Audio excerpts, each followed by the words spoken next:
Hello students. कल हमने chapter start किया था विलियमसोनिया। हमने विलियमसोनिया के अंदर इसकी प्राप्ति स्थल,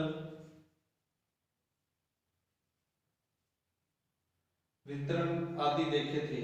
फिर हमने इसके तने व शाखाओं के बारे में, पत्तियों के बारे में देखा था। फिर हमने ये देखा था कि इसकी अनुप्रस्थ काट करने पर, पत्ती की जो अनुप्रस्थ काट करने पर तने की, हमें रंभ, वलकुट और मज्जा आदि दिखाई देते हैं। आज हम इसके रिप्रोडक्शन के बारे में यानी कि जनन के बारे में पढ़ेंगे कि जो विलियमसोनिया है यानी कि जो इसके जीवाश्म प्राप्त हुए हैं, तो विलियमसोनिया के जनन किस प्रकार होता होगा। तो जो विलियमसोनिया है यह जाति एक लिंगी या एक लिंगाश्रयी होती है। एक लिंगी का मतलब होता है जब पादप के ऊपर या तो नर जननांग पाए जाएं, या तो नर जननांग पाए जाएं या फिर मादा जननांग पाए जाएं। नर जननांग या मादा जननांग में से कोई एक पाया जाएगा तो ये कहलाएगा एक लिंगी या एक लिंगाश्रयी। यदि किसी पादप के ऊपर नर जननांग और मादा जननांग दोनों ही पाए जाते हैं, तब वो उभयलिंगी या उभयलिंगाश्रयी कहलाता है। तो जो ये विलियमसोनिया है, विलियमसोनिया की जो जातियां हैं वो केवल एक लिंगी या एक लिंगाश्रयी होती हैं। नेक्स्ट हम देखते हैं जो स्मॉल फर्टाइल ब्रांचेस होती हैं, यानी कि जिन शाखाओं के ऊपर फर्टाइल यानी कि जो जननक्षम होती हैं और जनन करने के पश्चात, निषेचन करने के पश्चात उनके ऊपर फल लगते हैं, तो हम ये कह सकते हैं जो छोटी फलद शाखाएं होती हैं जिनके ऊपर फल लगते हैं, उनके आधारीय भाग में यानी कि उनके नीचे की तरफ शल की पत्तियां, स्केल लीव्स पाई जाती हैं।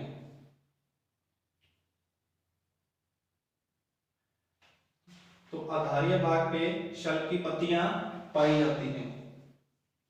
ये विलियमसोनिया की हम बात कर रहे हैं, उसके जनन के बारे में। सबसे पहले हमने पढ़ा एक लिंगी होता है, फिर हमने ये पढ़ा कि जिन शाखाओं के ऊपर फल लगते हैं उनके आधारीय यानी कि उनके नीचे वाले भाग के ऊपर शल की पत्तियां पाई जाती हैं। फिर ये जो शल की पत्तियां होती हैं ये पुष्प की सुरक्षा करने का कार्य करती हैं, पुष्प की सुरक्षा करने का कार्य करती है।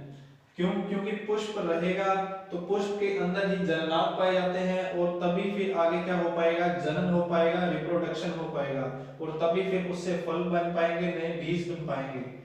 अब है विलियम सिवार्डियाना, ये एक विलियमसोनिया की जाति है। विलियम सिवार्डियाना के मादा पादप ही प्राप्त हुए हैं, अभी तक केवल मादा पादप ही प्राप्त हुए हैं।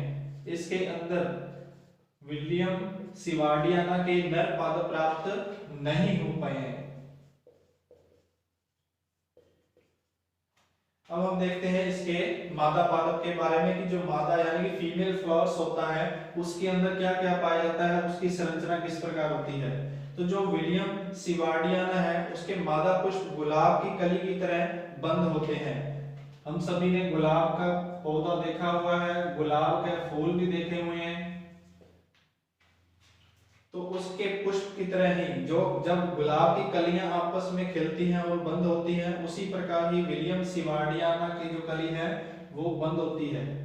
फिर है जी सहपत्र से घिरे हुए, जो विलियम सिवार्डियाना के पुष्प होते हैं वो सहपत्र से घिरे हुए होते हैं। पुष्प सैवरंत, बड़े व्यास के, लगभग 12 सेंटीमीटर। व्यास का मतलब है, मान लीजिए कोई वृत्त है, वृत्त का इस सिरे से लेकर इस सिरे तक जो दूरी होती है वो व्यास कहलाती है। तो हम कह सकते हैं जो पूरे पुष्प की गोलाई होगी वो लगभग 12 सेंटीमीटर के आसपास होगी, काफी बड़े पुष्प होते हैं। फिर है जी प्रत्येक बीजाणु, जो इसके अंदर बीजाणु पाए जाते हैं, हमें पता है जनन करने के लिए इनके अंदर युग्मकों का निर्माण और बीजाणुओं का निर्माण होता है। तो जो मादा युग्मक होते हैं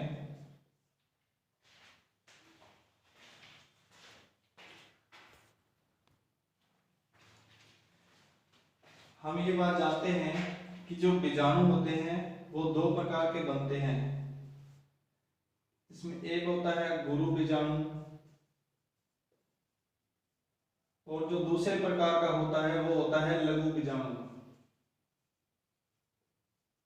जो गुरु बीजाणु होता है वो हमेशा मादा यानी कि फीमेल होता है, फीमेल स्पोर होता है, या इसको मेगा स्पोरोफिल कहते हैं। और ये जो लघु बीजाणु होता है ये हमेशा नर युग्मक का काम करता है। नर युग्मक यानी कि अब हम पादपों के अंदर बात करें, जो नर का काम करता है वो होता है पुंकेसर, और जो मादा युग्म का काम करता है वो होता है स्त्री कैंसर। इसको जायान भी कह सकते हैं और ये पुंगणु भी कहलाता है। तो इस प्रकार ये बीजाणु होते हैं, गुरु बीजाणु और लघु बीजाणु। तो जो विलियम सिवार्डियाना की हम बात कर रहे हैं तो प्रत्येक बीजाणु होता है सेलग्रंथ होता है, बीजांडकाय पर एक अध्यावरण यानी कि बीजांडकाय के ऊपर एक बाहर एक लेयरिंग पाई जाती है, अध्यावरण पाया जाता है।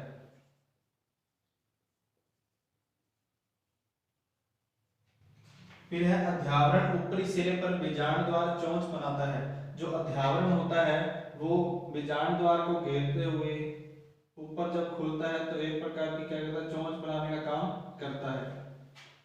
तो इस प्रकार यह फीमेल फ्लोर होता है। और जो विलियम सिवार्डियाना है इसके अंदर अभी तक नर पादप की जो सर्च है, जो खोज है वो नहीं हो पाई है, केवल मादा पादप ही प्राप्त हुआ है। तो इसलिए हमने अभी मादा पादप के बारे में अध्ययन किया है।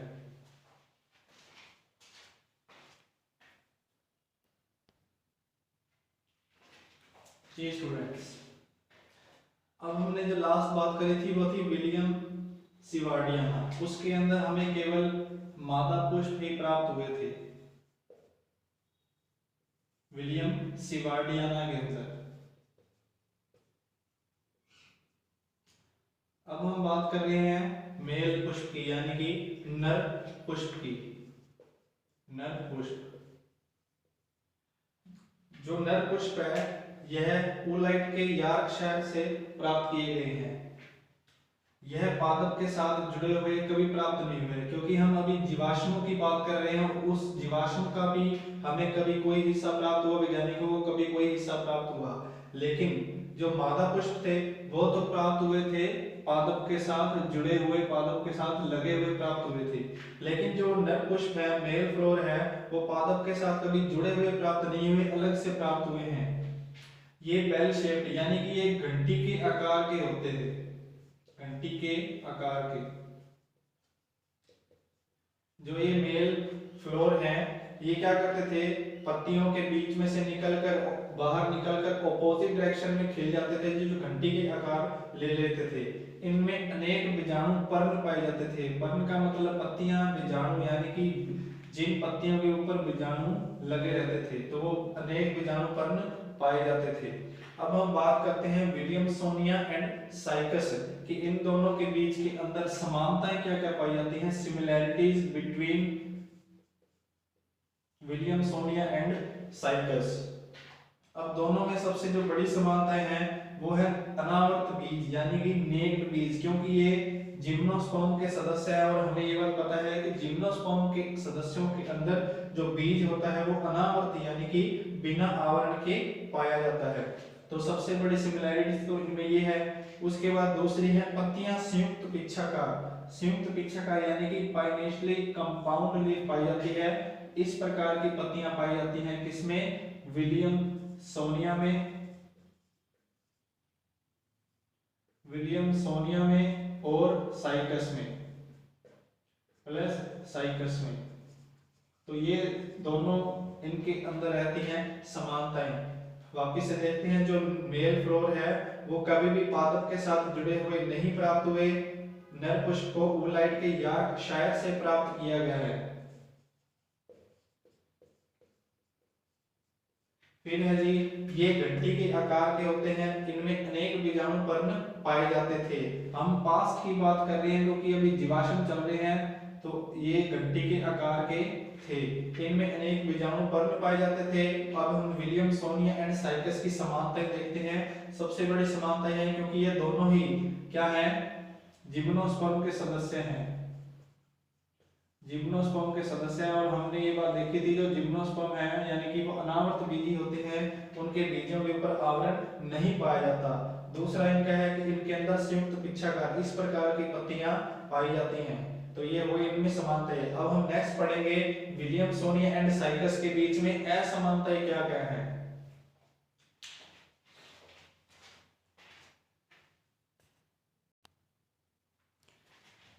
जी बच्चों, अब हम देखते हैं विलियमसोनिया और साइकस के अंदर असमानताएं यानी कि डिफरेंशिएट बिटवीन विलियमसोनिया एंड साइकस। चलिए शुरू करते हैं। सबसे जो पहला पॉइंट है वो है रंध्र सिंडेटोचिलिक, सिंडेटोचिलिक, और इसमें है रंध्र हेप्टोचिलिक। सिंडेटोचिलिक का मतलब होता है जिन जिम्नोस्पर्म के पादपों के अंदर गार्ड सेल प्लस सब्सिडायरीज यानी कि जो सहायक कोशिकाएं होती हैं वो दोनों एक ही इनिशियल सेल यानी कि एक ही शुरुआती कोशिकाओं से बनती है, तो वो रंध्र कहलाते हैं सिंडेटोचिलिक। और हेप्टोचिलिक की बात करें जिसके अंदर गार्ड सेल बने इनिशियल सेल से,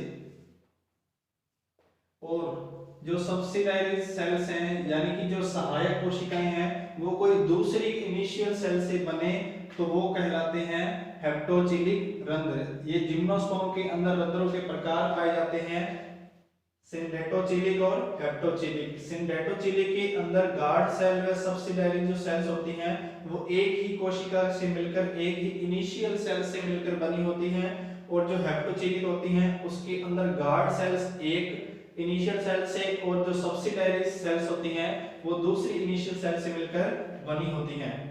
अब यदि रंध्र में गार्ड सेल व सब्सिडायरी सेल्स एक इनिशियल सेल से, वही बात आ गई है, गार्ड सेल व सब्सिडायरीज अलग अलग इनिशियल सेल से उत्पन्न होती है।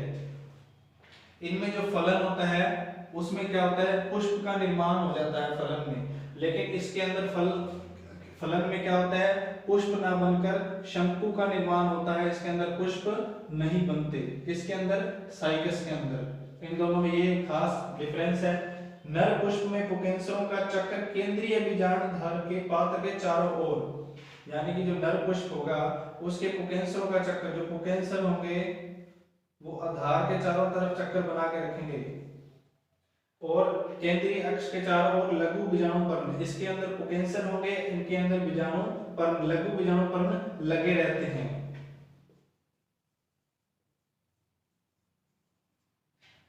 अब देखते हैं नेक्स्ट पॉइंट, मादा पुष्प में मध्य में शंकु समान पात्र सरल सहपत्रों द्वारा ढका रहता है। जो मादा पुष्प होता है उसमें क्या किया जाता है, सहपत्रों द्वारा ढक के रखा जाता है। और इसके अंदर साइकस के अंदर क्या होता है, गुरु बीजाणु पर्ण वास्तव में हायासित होता है, यानी कि लगभग वह नष्ट हो चुका होता है। गुरु बीजाणु हमें पता है, जो गुरु बीजाणु है वो मादा युग्मक का काम करता है, या मादा पुष्प कह सकते हैं, उसका ही काम करता है। ठीक है जी, तो ये मेन डिफरेंस रहते हैं विलियमसोनिया और साइकस में। इनमें रंध्र सिंडेटोचिलिक, उनमें हेप्टोचिलिक। इनमें गार्ड सेल व सब्सिडायरी सेल्स एक इनिशियल सेल से ही बनती हैं, इनके अंदर गार्ड सेल व सब्सिडायरीज होती हैं वो अलग अलग इनिशियल सेल से मिलकर बनती हैं। इनके अंदर फलन होता है, पुष्प समान, लगभग पुष्प समान संरचना का निर्माण होता है। इनके अंदर शंकु पाए जाते हैं, पुष्प का निर्माण नहीं होता। नर पुष्प में पुकेंसरों का चक्र केंद्रीय बीजाणुद्वार के चारों ओर पाया जाता है। इसके अंदर केंद्रीय अक्ष के चारों तरफ क्या पाए जाते हैं, लघु बीजाणु पर्ण पाए जाते हैं, लघु बीजाणु पर्ण पाए जाते हैं। नेक्स्ट पॉइंट है, मादा पुष्प में मध्य में शंकु समान पात्र सरल सहपत्रों द्वारा ढका होता है। इसमें गुरु बीजाणु पर्ण वास्तव में हायासित होते हैं। गुरु बीजाणु पर्ण का मतलब है मादा पुष्प या मादा युग्मक जो शो करने वाले हैं वो बिल्कुल नष्ट होते हैं, बिल्कुल भी नहीं पाए जाते। तो ये हो गया हमारा विलियमसोनिया और साइकस के अंदर डिफरेंस।